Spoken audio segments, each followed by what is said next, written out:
I don't like Thailand. Cash like everywhere, even in Bali, they accept card everywhere. Even Kondisi ekonomi Thailand tahun ini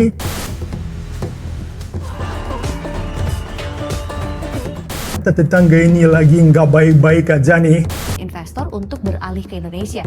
And with the population aging, Jadi aku bakal hitung sampai 7. Tidak ada bangsa lain yang senang atau yang suka kalau kita maju. Guys, kalian tahu nggak sih, belakangan ini aku sering banget lihat media barat, media tetangga, baca komentar orang luar di medsos. Are more of a result corruption, poor governance, flawed policies, and distrust. Ada banyak yang hobi banget ngekritik Indonesia. Bahkan orang Indonesia sendiri. Ada kayak gitu loh. Bahkan yang banyak mengejek adalah orang-orang yang terdidik, profesor-profesor terkenal mengejek dan menghina saya.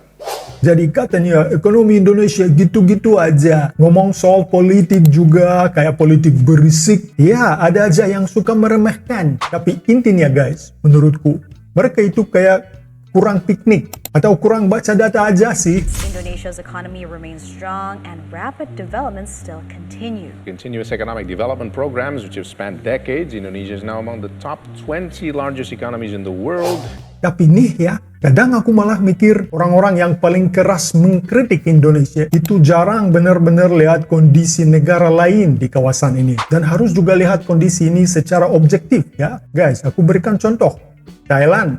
Tetangga RI Thailand kini disebut sebagai sick man of Asia alias orang sakit dari Asia.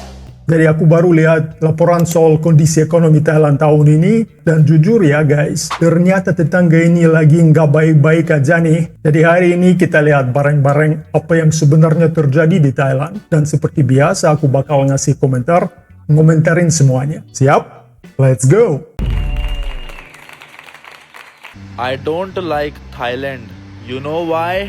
Guys, sebelum mulai aku mau bilang satu hal penting dulu nih. Jujur, nggak mudah untuk aku buat video ini. Soalnya aku pernah tinggal di Thailand. Aku hidup di sana bertahun-tahun guys. Jadi aku cukup dekat dengan negara itu. Makanya guys, itu agak berat buat aku sih melihat apa yang sedang terjadi di sana. Thailand's economic growth is expected to decelerate in the second half of the year. Dan aku mau jelasin juga, video ini bukan untuk menjelekkan Thailand atau menunjukkan sisi negatif mereka doang. Intinya justru untuk perbandingan, terutama untuk orang-orang yang suka mengkritik Indonesia. Karena mereka nggak lihat gambaran yang lebih luas.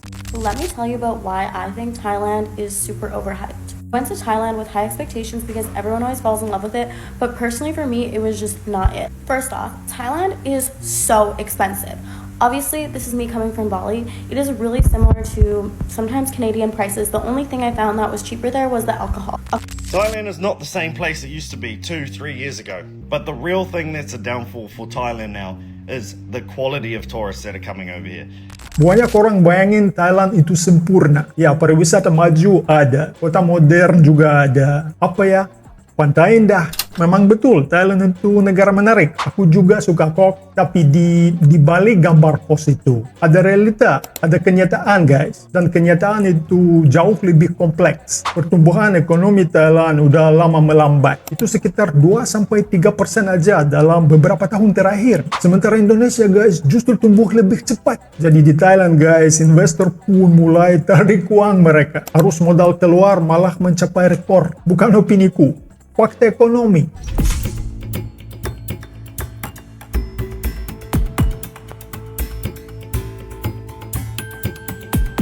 Guys, aku bukan ahli ekonomi, nggak terlalu pintar tentang ekonomi, sejujurnya. Tapi coba deh kita bayangin pakai logika sederhana aja ya. Jadi bayangin ekonomi Indonesia itu ibarat kapal raksasa, senilai 1.500 miliar dolar Amerika Serikat. Pas Indonesia tumbuh kira-kira 5%, itu artinya ada suntikan dana baru sebesar 75 miliar dolar. Itu dalam setahun. Kalian tahu itu sebanyak apa? Itu setara 1.000 triliun rupiah lebih. Ya, jadi guys, itu banyak duit ya. Dan duit segede itu larinya kemana? Ya, ke aspal jalan tol yang kita lewati. Ribuan rumah subsidi buat rakyat. Pelabuhan, bandara, proyek energi. Pokoknya guys, proyek jalan, kontraktor hidup, dan UMKM juga pasti ikut kecipratan untungnya ya. Jadi ekonomi berdenyut kencang. Nah sekarang coba lirik Thailand. Kapal ekonomi mereka jauh lebih kecil, cuma sekitar 500 miliar dolar. Dan pertumbuhannya cuma 2-3% doang. Artinya tambahan duit mereka itu cuma 10-15 miliar dolar aja ya setahun. Bisa kalian bandingin kan? 75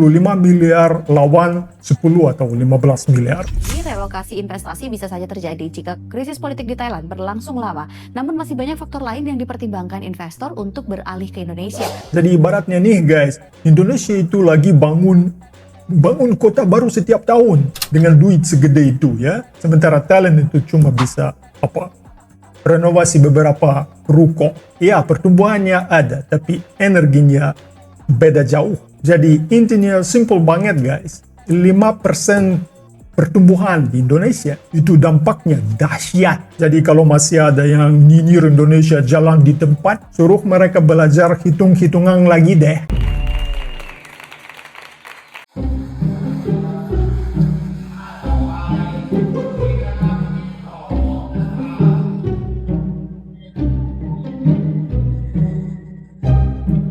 Dan yang paling jarang dibahas orang guys, itu ketimpangan pendapatan di Thailand. Karena ketimpangan pendapatan di sana itu termasuk yang paling tertinggi di Asia Pasifik. 10% orang terkaya menguasai sebagian besar kekayaan negara. Intinya pertumbuhan ada, tapi manfaatnya tidak dirasakan merata.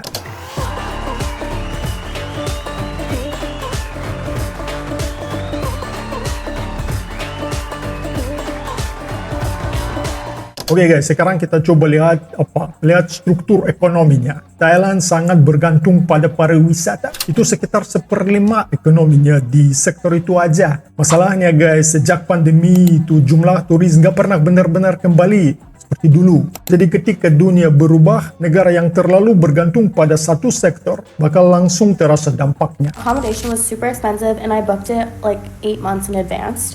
To get any last minute accommodation, it's so freaking expensive. You may as well be in Europe. Because you see so many people online saying, come move to Thailand, come here, do this, it's so cheap, blah, blah, blah, blah, blah.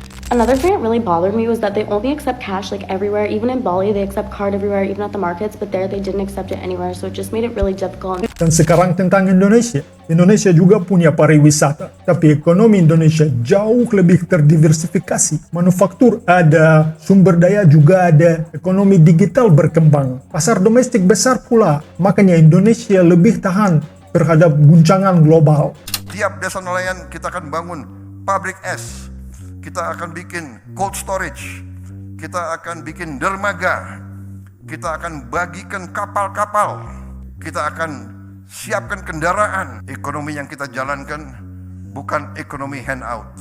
Dan guys, hal lain yang sering luput dari perhatian itu politik. Thailand mengalami banyak sekali pergantian pemerintahan, kudeta, perubahan konstitusi. Selama puluhan tahun guys, kekuasaan sipil dan kelompok elit itu terus tarik-menarik. Jadi guys, bayangin deh kalau aturan sering berubah, investor bakal ragu atau enggak. Ya jelas ragu dong. In Thailand, the ruling conservative prime minister has claimed victory in the general election in what's seen as a stunning turnaround. Karena stabilitas guys itu bukan hal kecil ya. Dan disinilah orang sering nggak adil ketika membandingkan Indonesia dengan negara lain. Indonesia itu demokrasi besar, kompleks, ya kadang berisik, ya. Tapi sistemnya guys tetap berjalan, transisi kekuasaan berlangsung. Dan yang penting juga guys, itu kebijakan jangka panjang masih bisa dijalankan. Itu guys pencapaian besar yang sering diremehkan. Thailand's birth rate is plummeting, and the country is counting more deaths than births. Lalu guys ada persoalan demografi karena Thailand menua lebih cepat sebelum benar-benar menjadi negara kaya. Tenaga kerja mulai menyusut dan ini tantangan serius untuk jangka panjang. And with the population aging, Thailand is growing old while still stuck in the middle income trap. Sementara Indonesia guys, Indonesia justru masih menikmati bonus demografi. Penduduk usia produktif masih besar, pasar tenaga kerja masih tumbuh. Dan sekarang guys, aku mau nunjukin apa itu demografi Indonesia secara simple. Kita coba deh ya. Jadi aku bakal hitung sampai 7. Kalian fokus. 1, 2, 3, 4, 5, 6, 7. Congratulations guys. Di suatu tempat di Indonesia, satu bayi lahir. Satu orang Indonesia. 7 detik lewat ya. Satu bayi lagi. Happy birthday. Jadi setiap 7 detik di Indonesia perlu satu orang. So guys, kalau demografi dikelola dengan baik, ini bisa jadi kekuatan luar biasa.